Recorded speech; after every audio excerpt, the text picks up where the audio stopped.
Good morning, everyone. It is Monday, November 2nd, the 15th day of Mar Cheshvan. I hope everyone had a wonderful, relaxing Shabbos, even though the weather was not incredible, especially yesterday. But we had a Simcha-filled Shabbos here at Eitz Chaim. We had a bar mitzvah, we had an ufruf, we had Sheva Brachos, we had a wedding after Shabbos. Mazal tov to Eric and Lindsay, who got married after Shabbos. A beautiful, beautiful simcha. And we had a bar mitzvah, James Langman, and a celebration here in Shul yesterday. The shul was converted back and forth. The versatility of our building. Thank God, it's great to see activities taking place here. Everything done in a very safe and careful fashion, but glad to see that nonetheless. Just a couple of quick reminders before we get to our Dvar Torah and our dedication today. Our Mincha Marav schedule is on for the winter, so since we changed the clocks, it's going to be at 4:35. So if you're working from home, if you have kids who are home from school or bar mitzvah age, please come and help the minyan. We have a number of people that are saying Kaddish. They need your help. We haven't tried this at this early hour, but we're going to now, given the circumstance that so many people are around. So again, I please ask if you could participate and help out with the minyan. Also, this coming Shabbos is going to be Henry Sachs's bar mitzvah. By today, please sign up, because we need to have an exact number. We're going to do assigned seating. We have a limit of how many people are allowed inside the building at one time, given the regulations of the state and the governor's office, and we certainly don't want to go over that number by any means. So please do so we can plan accordingly. I have also a special happy birthday wish. It's a little bit personal to our Adina Klibanov, turning 11 years old today. Happy birthday. And we learned a number of years ago that she shares a birthday with none other than Cookie Monster. Yes, Cookie Monster of Sesame Street fame. Officially, according to the Sesame Street halacha, that Cookie Monster's birthday is today. So happy birthday, Adina. Happy birthday, Cookie Monster. Right before Shabbos, we had some wonderful news before we got our newsletter out, that we have another simcha in the community, and Michael Lefkovits got engaged. Michael Lefkovits got engaged to Sarah Sperling of New Rochelle, New York. Now, anytime I hear New Rochelle, New York, obviously I get excited because, that's my hometown, that's where I'm from. And here's where things get kind of interesting.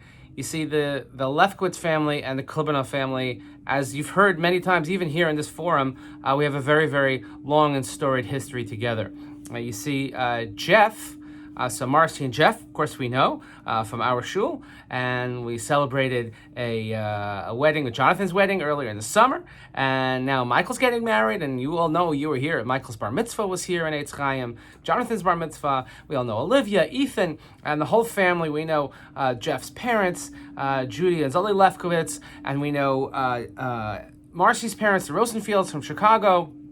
Long storied history here within our shul. But if you take this back quite a few years, my older brother, when he went to high school in Yeshiva University High School, known as MTA, and he met a whole new bunch of kids, and he became very friendly with a bunch of kids from Queens. And one of his closest friends throughout high school and then their year in Israel was none other than Jeffrey Lefkovits. And Jeff was in my house all the time. And my father should live me well. Jeff will tell the story how my father always would help them with their math homework, whether they wanted it or not, and they would make him do push-ups. So we've known Jeff, and we've had this relationship for decades.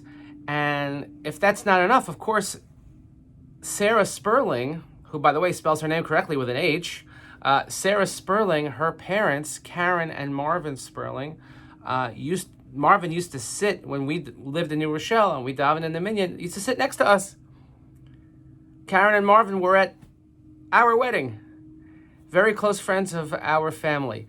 So when we see our worlds colliding in a very special way and seeing the bonds of different parts of your life coming together, and we've come to know Sarah, and to make it even add to the layers of connection, one of Sarah Sperling's very, very best friend is Jordan Wasserman, who is now Jordan Orlovsky. And Jordan is married to Sarah's first cousin, Sarah's first cousin. So Jordan Orlovsky, our first cousin, and Sarah Sperling, the very, very best of friends. So lovely to see these connections. So Michael, Sarah, Mazal Tov. I can't say I was surprised because we knew this was coming, but we're so happy for you, and we look forward to this celebration. And I wanted to share a word of Dvar Torah. Anybody who knows Michael knows how serious and conscientious and sensitive and talented that he is, especially when it comes to Torah, when it comes to learning, when it comes to singing. He has a beautiful, beautiful singing voice. We've known because of the Y Studs and many other occasions we've heard Michael sing. But now he's undertaking a much more serious and longer journey, but one that is absolutely most worthwhile. And I know it's going to sound kind of trite, but it's something that applies very much to me in my life, and you'll see in a minute. And it comes from this week's Parsha. Because when someone undertakes the commitment of marriage, and you're always anxious, like, am I going to do the right thing? Am I going to be a good husband? Am I going to be a good spouse? Am I going to do a good job? And I have the perfect advice for you, Michael. And this is really, and it's the same advice I give myself every single day, and it comes from this week's Parsha. Avraham Avinu was told a few times by Hashem that he was going to have progeny. And he said, Ki b'Yitzchak yikarei lecha zera, and you're going to be as many as the stars and the sand. We've spoken about that. And he had doubts, as we saw in last week's Parsha, Bama ida ki rashena, how am I going to know? And finally, in this week's Parsha, we're told about the birth of Yitzchak. No sooner than he's born and he's weaned, and we know that Yishmael is living in the house as well. And Sarah, who waited so long to have her Yitzchak, Sarah has some concerns about this Yishmael and the influence that he has on her beloved Yitzchak. Pasuk says, "Vateiris Sarah es ben Hagar mitus hashel dol Avraham mitzachek, v'tamar Avraham garesha amazos v'espana ki lo yirash ben amazos im b'ni im Yitzchak." Now we know Avraham has two different sons from two different women. Avraham is very sensitive about it, and Sarah says, "You know what, Avraham? I don't like this Yishmael. You got to kick him out. You got to get rid of him. It's a bad influence on my son." Well, we're told of Avraham's response. Vayera hadavar ma'od be'enei Avraham al odos beno. Avraham was very puzzled. He was very troubled by this. He was troubled. Rashi gives two explanations. He was troubled about his son's behavior, Yishmael's behavior, but he was also troubled about the fact that he has to send his son away. Even when our children don't behave the way we want them to behave, they're still our children, and we don't want to just get rid of them. We don't want to send them away. So he's like, this is a tough decision. My wife, who has her new baby that we waited so long for, and that's the progeny, and that's the covenantal community, and now she's telling me I got to get rid of the other one. What am I supposed to do? And here, Michael, this is where you get the advice. Vayomer Elokim al Avraham al yeira b'necha lanar al masecha. Hashem says to Avram, he says, don't be so upset about this. Don't distress over this decision. She actually knows what she's doing. Kol asher tomar elecha Sarah shema b'kola ki v'yitzchak yikarei lecha zara. Hashem says to Avraham, and here's the words of advice, something that I heed every single day.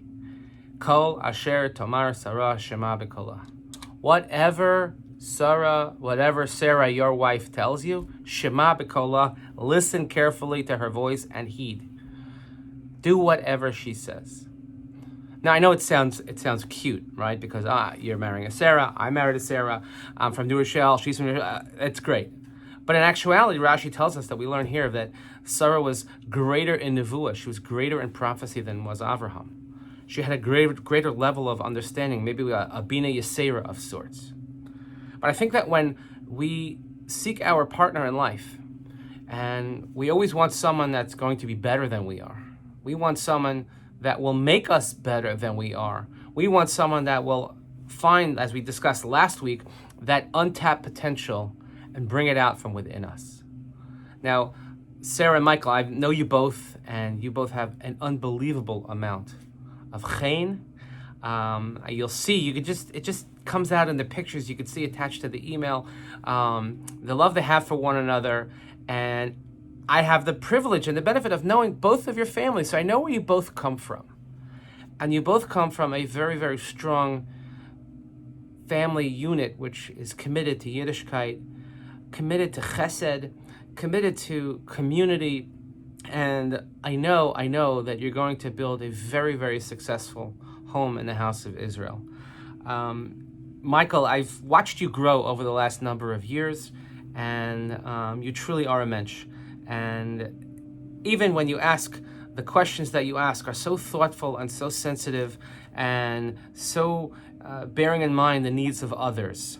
And you have fashioned your life. And I know that when you two make a team, Sarah and Michael, that you're only going to get better, the both of you. So I want to wish you tremendous Mazel Tov. Hamon nachas, only nachas. And I'm so excited to be bringing these two different parts of my life together here, together in Livingston and New Rochelle and in the Jewish community. Marcy and Jeff, Mazel Tov, and Karen and Marvin, Mazel Tov, and to the extended families, Mazel Tov. And we look forward to sharing in this simcha. But more importantly, we look forward to seeing this beautiful union in Klal Yisrael they'll grow and be a shining example for all of us, one which we can all follow. So again, Mazel Tov, have a great day. I hope everybody has a great week, and we'll see you here very, very soon.